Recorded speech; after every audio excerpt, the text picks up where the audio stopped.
శ్రీగురుభ్యో నమ హరి ఓం శ్రీమహాగణాధిపతే నమ శ్రీమహాసరస్వత్యై నమ శ్రీగురుభ్యో నమ హరి ఓం జగతం పితరం వందే పార్వతీ పరమేశ్వరం సర్వం శ్రీ అంబికానుగ్రహకటాక్షలసిద్ధం.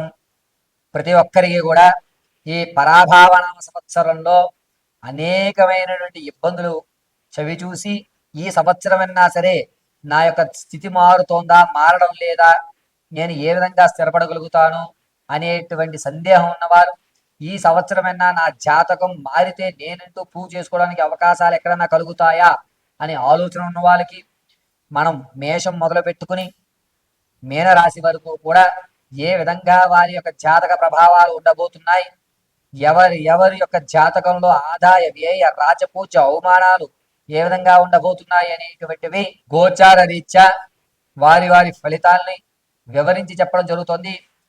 క్షిప్తంగా ఆదాయ వ్యయ రాజపూజ అవమానాలు వారి యొక్క స్థితిగతులు ఈ సంవత్సరం ఏ విధంగా ఉండబోతోంది అనేది మనం ఇప్పుడు వివరణగా చూద్దాం. పరాభావన సంవత్సరంలో ద్వాదశ రాశుల్లో సింహరాశి వారి యొక్క ఆదాయ వ్యయ రాజపూజ అవమానాలు మనం పరిశీలన చేస్తూ ఈ సంవత్సరం అంతా కూడా ఏ విధంగా ఉండబోతుందనే విషయానికి వస్తే కనుక ఆదాయం 5 గాను, వ్యయం 5 గాను, రాజ్యపూజ్యాలు 7 గాను, అవమానాలు 7 గాను ఉంటాయి. సింహరాశి వారు క్రిత సంవత్సరం కంటే ఈ సంవత్సరం ఒక మెట్టెక్కేటువంటి అవకాశాలు కనబడుతున్నాయి. ఆర్థికంగా నిలబడతారు. ఆకస్మికమైన ధనం లభించేటువంటి అవకాశం గోచరిస్తుంది. ఈ ఆకస్మికంగా వచ్చేటువంటి ధనాన్ని మీరు వెంటనే ఎవరిదానికైనా ఇన్వెస్ట్మెంట్లు పెడతారు తప్ప మీ దగ్గర ఉంచుకోరు. పైగా ఈ సింహరాశి వారు విద్యార్థులకి జ్ఞాపక స్థితి కొంచెం తగ్గి చదువు కంటే ఇతర రంగాల్లో మనం మన యొక్క విజ్ఞాన ప్రదర్శన చేద్దామని చెప్పి చదువును కాస్త నిర్లక్ష్యం చేస్తుంటారు. రియల్ ఎస్టేట్ లో కానీ స్టాక్ మార్కెట్ లో కానీ ధనం వెచ్చించేటువంటి వాళ్ళు ప్రథమాంకంలో మాత్రం వెచ్చించండి. రూపాయికి రూపాయి కనబడుతుంది. ద్వితీయాంకంలో మీకు ఎక్కడా కూడా కలిసి వచ్చేటువంటి సూచన లేదు. పైగా ఈ సింహరాశిలో వారు రాజకీయ నాయకులకు మాత్రం గట్టుకాలంగా ఉందని చెప్పుకోవాలి. అనేకమైన ఇబ్బందులు కలుగుతున్నాయి. వాటిని అధిరోహించడానికి ద్వితీయాంకం మాత్రం మీకు సహాయపడుతుంది. పాత స్నేహితులు ఎవరైతే ఉన్నారో వీరి వల్ల అనేకమైన ఇబ్బందులు, ఇంతవరకు మీరు విడిచిపెట్టినటువంటి కేసులు కానీ మీరు పడినటువంటి అవమానాలు ఏవైతే ఉన్నాయో అవి మళ్ళా పునరుద్ధరీకరణ అయ్యేటువంటి అవకాశం గోచరిస్తోంది. పైగా ఈ సింహరాశి వారు ఈ సంవత్సరం అంతా కూడాను ఈశ్వర క్షేత్రాన్ని దర్శనం చేయండి. చాలా అద్భుతమైన ఫలితాలు మీరు చూస్తూ ఉంటారు. జ్ఞాపక శక్తి తగ్గడం వల్ల విలువైన పత్రాలను ఎక్కడో పెట్టి దొంగలు పాలైపోయాయి అని భ్రమలో ఉండడం అనేది జరుగుతూ ఉంటుంది. మానసికమైనటువంటి ఇబ్బందులు కలుగుతున్నాయి. ఎక్కడా కూడా మీరు ఆలోచించేటువంటి విధానం చాలా క్లియర్గా ఉన్నా సరే తెలిసి తప్పులు చేస్తున్నారు. దీనివల్ల మీ పనులు అనేటువంటి ఆటంకాలకు ఏర్పడే అవకాశం గోచరిస్తుంది. మీరు అనుకున్న పని ఎటువంటి ఇబ్బందులు లేకుండా పూర్తి చేయండి తప్ప సంకోచం మాత్రం పెట్టుకోవద్దు. కానీ ఏదో మనసులో ఒక చిన్న సందేహం ఏర్పడుతుంది. అయినా సరే నేను చేసేది ఖచ్చితమనే నిర్ణయం తీసుకునే మీరు పనులు చేయండి. అద్భుతంగా కలిసి వస్తుంది. సింహరాశి వారికి ఆరోగ్యం విషయంలో కాస్త జాగ్రత్తగా ఉండాలి. లంగ్స్ కి సంబంధించి అదేవిధంగా కాలేయానికి సంబంధించి కొన్ని ఇబ్బందులు ఎదుర్కొనేటువంటి అవకాశం గోచరిస్తోంది. తాత ముత్తాత నుంచి లభించేటువంటి ఆకస్మిక ధనం ఏదైతే ఉందో అది వచ్చేటువంటి సూచన ఎక్కువగా లభిస్తుంది. పైగా ఈ సింహరాశి వారు మీ యొక్క ఆలోచన విధానాన్ని కొంచెం మారుస్తున్నారు. కొన్ని రోజుల పాటు జనాలకు దూరంగా దైవ సంబంధితమైన కార్యక్రమాల్లో పాల్గొంటూ అనేది ఎక్కువ జరుగుతుంది. ఎవరూ లేని ఒంటరి ప్రదేశంలో ఉన్న ఏకత్వంగా మీరు ఒక్కళ్ళే ఉండి ధ్యానం చేయడానికి కానీ నేను ఏదో చెయ్యాలి అంటే ఒంటరితనాన్ని నేను అనుభవించాలి అనేటువంటి ఖచ్చితమైన నిర్ణయానికి అయితే వస్తారు. దీనివల్ల రానున్న రోజుల్లో అద్భుతమైన ఫలితాలు మీరు చూడడం జరుగుతుంది. కానీ సింహరాశి వారి యొక్క ప్రవర్తన చూసి ఎదుటి వారందరూ కూడా ఏమైపోతారో అనేటువంటి ఒక భ్రమలో ఉంటారు. ఏమీ కాదు, మీరు తీసుకున్న నిర్ణయం ఖచ్చితంగా ఉంటుంది. ఖచ్చితంగా మీ నిర్ణయాలను మీరు గౌరవించుకోండి. అద్భుతమైన ఫలితాలు అయితే చూస్తూ ఉంటారు. ఈ సింహరాశి వారు ఈ సంవత్సరం అంతా కూడాను చక్కగా ఈశ్వరారాధన కానీ లేదా రుద్రహోమాలు కానీ రుద్రాభిషేకాలు కానీ చేయిస్తూ ఉండండి. అద్భుతంగా పరమశివుడు మిమ్మల్ని రక్షిస్తూ ఉంటాడు. నేను ఇప్పుడు చెప్పేటువంటి ప్రతి రాశి ఫలితము కూడా గోచార రీత్యా మాత్రమే తెలియజేయడం జరిగింది. వ్యక్తిగతంగా మీ జాతకాన్ని తెలుసుకోవడానికి కింద స్క్రోల్ అవుతున్న నెంబర్ని సంప్రదించండి. ఆ నెంబర్ సంప్రదించినప్పుడు మీ date of birth, time, place of birth ఈ 3 ఆధారాలుగా మీ పూర్తి జాతకాన్ని విశదీకరించి చెప్పడం జరుగుతుంది. ఒకవేళ మీకు డేట్ ఆఫ్ బర్త్లో కానీ టైంలో కానీ ప్రదేశంలో కానీ ఏదన్నా తెలియకపోతే మీ ఫోటోను మాకు వాట్సాప్ చేయడం, మేము అడిగేటువంటి 3 ప్రశ్నలకు మీరు సమాధానం చెప్పడం వల్ల ఆ గణాంక పరిమాణాన్ని బట్టి మీ జాతకాన్ని విశదీకరించి వివరించి చెప్పడం జరుగుతుంది. ఖచ్చితంగా మీకు ఉద్యోగ ప్రాప్తి ఎప్పుడు కలుగుతుంది, గ్రహదోషాలు ఏమన్నా ఉన్నాయా, వివాహం కాకపోవడానికి కారణం ఏమిటి, సంతానం కలగకపోతే కనుక ఏ విధమైనటువంటి పరిహారాలు చేసుకోవాలి, అదేవిధంగా ఉద్యోగంలో ప్రమోషన్ రావడానికి ఏ విధమైనటువంటి దేవతారాధన చేయాలి, ఏ రోజు ఏ దీపారాధన గావించుకుంటే ఏ దేవతామూర్తి యొక్క నామస్మరణ మనం చేస్తే మనకి కలిసి వచ్చేటువంటి యోచనగా ఉంటుంది, ఆర్థికంగా నిలబడాలి అంటే గనక ఏ దేవతామూర్తి యొక్క మూలమంత్రాన్ని మనం పఠించుకోవాలి, ప్రేమ వివాహం చేసుకోవాలా లేకపోతే అరేంజ్డ్ మ్యారేజ్ చేసుకోవాలా అనేటువంటి సందిగ్ధంలో ఉన్న మీ భవిష్యత్తు ఉన్నతమైన స్థితిగతులు పొందాలన్నా, పూర్తి మీ జాతకాన్ని తెలుసుకోవాలన్నా కింద స్క్రోల్ అవుతున్న నెంబర్ సంప్రదించండి. పూర్తిగా మీ జాతకాన్ని తెలుసుకోండి. ఖచ్చితంగా చెప్తున్నాను, మరొకసారి వినండి. ఇప్పుడు వరకు నేను చెప్పినటువంటి ద్వాదశ రాశులు అంటే మేషం నుంచి మీనం వరకు కూడా గోచార రీత్యా మాత్రమే తెలియజేయడం జరిగింది. శ్రీగురుభ్యో నమః. హరి ఓం. జగదం పితరం వందే పార్వతీ పరమేశ్వరం. అందరికీ కూడా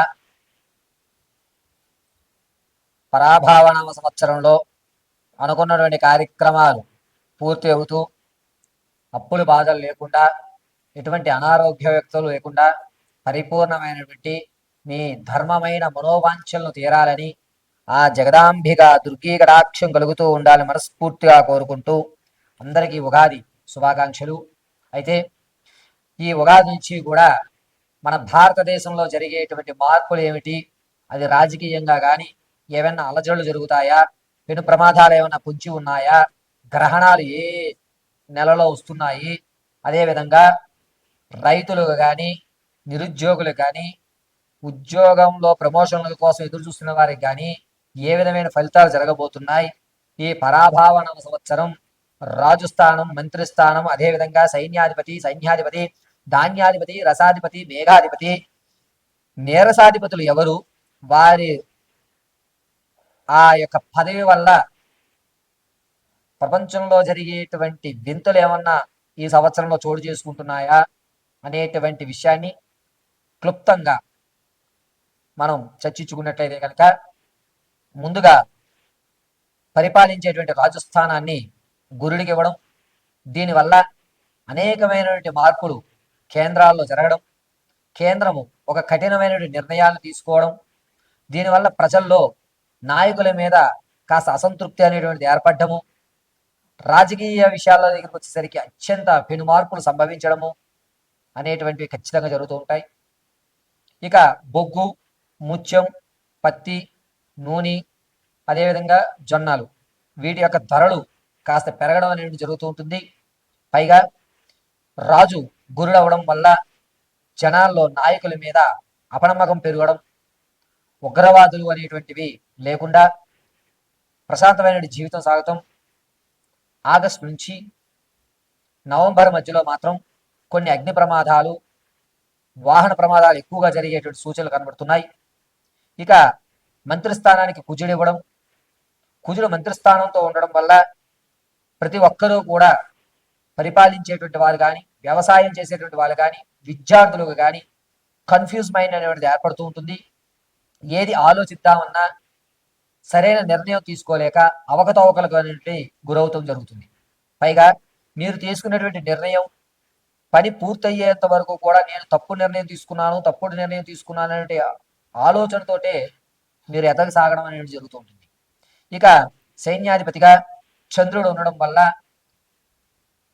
కొంతవరకు పప్పు దినుసులు అదేవిధంగా వ్యాపార సంస్థలు కూడా కాస్త తగ్గుముఖపడతాయి. వ్యాపారాలు జోరుగా జరిగేటువంటి అవకాశం కనిపించడం లేదు. వ్యాపారం ఎవరైనా సరే ఏ వ్యాపారస్తులైనా సరే తన ఆర్థిక ప్రణాళిక అవకతవకలతో నడుస్తుంది తప్ప అధిక లాభాలు అనేటువంటి జరగవు. ద్రవ్యోల్బణం కాస్త కిందకు పడుతుంది. బంగారు వెండి ధరలు కూడా తగ్గేటువంటి అవకాశాలు ఎక్కువగా కనబడుతూ ఉంటాయి. విందు వినోదాల్లో మాత్రం కాస్త ఇబ్బందులు కలుగుతూ వాతావరణం అంతా కూడా చికాకులతో కూడుకున్నటువంటి వాతావరణాలే ఎక్కువగా గోచరిస్తూ ఉన్నాయి. అదేవిధంగా సైన్యాధిపతిగా శుక్రుడు సైన్యాధిపతిగా ఉండడం వల్ల భారత సైన్యానికి కలిసి వచ్చేటువంటి సూచనగా చెప్పవచ్చు. కొత్త కొత్త సైన్స్ పరంగా కొత్త కొత్త వరవల్లోకి మనం రావడం, భారతదేశం అగ్రస్థానానికి వెళ్ళేటువంటి అవకాశం, ఇతర దేశాలు నివ్వెరపోయేలా, ఇతర దేశాలు భయపడేలా మన యొక్క భారత జట్టు కానీ, అదేవిధంగా ఇతర రంగాల్లో కూడా సైన్స్ పరంగా కానీ, టెక్నాలజీ పరంగా కానీ, ఆటల పరంగా కానీ, సాహిత్య పరంగా కానీ మనకంటూ ఒక ప్రత్యేకమైన గుర్తింపు ఏర్పడేటువంటి అవకాశం ఏర్పడుతోంది. భారతదేశం వైపు ఇతర దేశాలు తొంగి చూస్తూ అవ్వేరిపోయేటువంటి అవకాశం ఏర్పడుతోంది. ఇక ఆర్ఘ్యాధిపతి చంద్రుడు అవుతూ ఉండడం వల్ల అనారోగ్య సమస్యలు వెంటాడేటువంటి అవకాశం ఏర్పడుతోంది.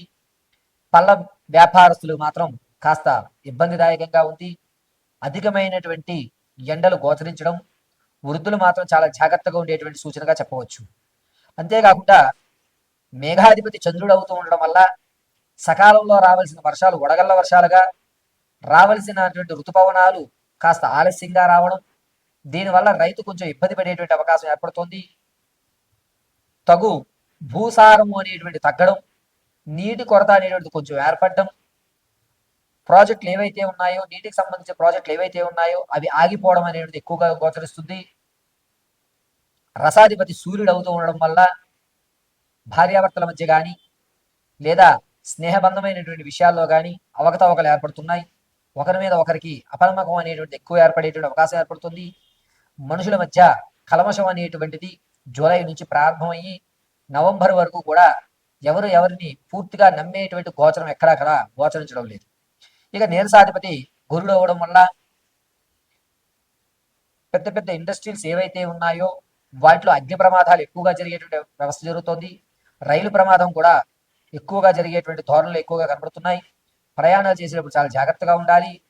ముఖ్యంగా ఈ గనుల్లో పనిచేసే వాళ్ళు కానీ, అదేవిధంగా చిన్న చిన్న వర్తకాలు పెట్టుకునేటువంటి వారు, అంటే రోడ్డు పక్కన టెంట్లు వేసి సామాగ్రి అమ్ముకునేటువంటి వారు కొంచెం జాగ్రత్తగా ఉండాలి. పెను ప్రమాదాలు ఎక్కువగా ఉన్నాయి. ఈ ప్రమాదాలన్నీ కూడా గనుల్లో కానీ ఇక్కడ కానీ జరిగేటువంటి ప్రమాదాలు ఎక్కువ కూడా ఏప్రిల్ 18వ తారీఖు నుంచి ప్రారంభమయ్యి జూలై 24 వరకు కూడా ఈ గనుల్లో కొన్ని ఇబ్బందులు కలగడం, ప్రభుత్వ శాఖల్లో కూడా అనూహ్యంగా బిల్డింగులు కూలడం కానీ కుంచుకుపోవడం అనేటువంటి వ్యవస్థ ఎక్కువగా గోచరిస్తుంది. ఇక ఈ సంవత్సరంలో ఎట్టి పరిస్థితుల్లోనూ ఏ మాసంలో కూడా గ్రహణాలు మన భారతదేశంలో కనిపించవు. ఈ పరాభావన సంవత్సరంలో 3 గ్రహణాలు మనకి గోచరిస్తున్నాయి. అందులో మొట్టమొదటిది ఆగస్టు 12వ తారీఖున సంపూర్ణ సూర్యగ్రహణం, 27వ తారీఖున చంద్రగ్రహణం, ఫిబ్రవరి 6, 2027లో సూర్యగ్రహణం గోచరిస్తోంది. ఈ 3 గ్రహాలు కూడా మన యొక్క భారతదేశంలో కనిపించవు కాబట్టి ఈ సంవత్సరం గ్రహణాలు లేవని మాత్రం మనం చెప్పుకోవచ్చు. ఇక మోడాలు అనేటువంటివి, గురుమోడవి జూలై 15వ తారీఖు నుంచి ప్రారంభమవుతుంది. ఈ మోడవి చాలా తక్కువ రోజులే ఉంటుంది. దీనివల్ల ఎక్కడా కూడా ఇబ్బందులు కలిగేటువంటి అవకాశం లేదు. ఈ గురుమూడమి శుక్రమూడములు కూడా ఆగస్టు నెలలో జూలై నెలలోనే గోచరిస్తున్నాయి. ఈ ఆగస్ట్ జూలై ఈ 2 నెలల్లో కూడా మూడాలు అనేటువంటి చాలా తక్కువ ఏర్పడుతూ ఉండడం వల్ల వివాహాది శుభ కార్యక్రమాలకి జూలై ఆగస్టు మంచి రోజులు కాదు అని మనం చెప్పుకోవచ్చు. ఈ యొక్క పంచాంగంలో ఇప్పటి వరకు మనం దేశ కాలమాన పరిస్థితులు ఏ విధంగా ఉండబోతున్నాయనేది చర్చించుకున్నాం. వ్యక్తిగతమైన మీ యొక్క జాతకాలు మేషం నుంచి మొదలు పెట్టుకుని మీనరాశి వరకు కూడా ఏ విధంగా ఉండబోతోంది అనేది మనం నెక్స్ట్ ఎపిసోడ్లో విశదీకరించి తెలుసుకుందాం.